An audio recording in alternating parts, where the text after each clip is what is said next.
Thank you for joining us on your Saturday evening. I'm Kent Davis. Goodfield police have named 3 people charged with stealing a car in connection to the death of a Bartonville man last summer. It's tonight's top story.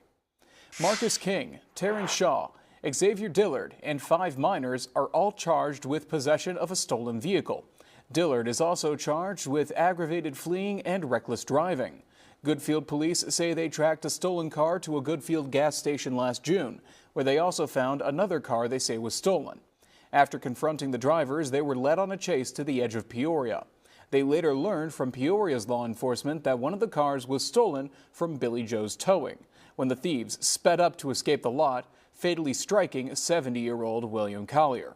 Shaw and a 17-year-old will go on trial for that death this spring.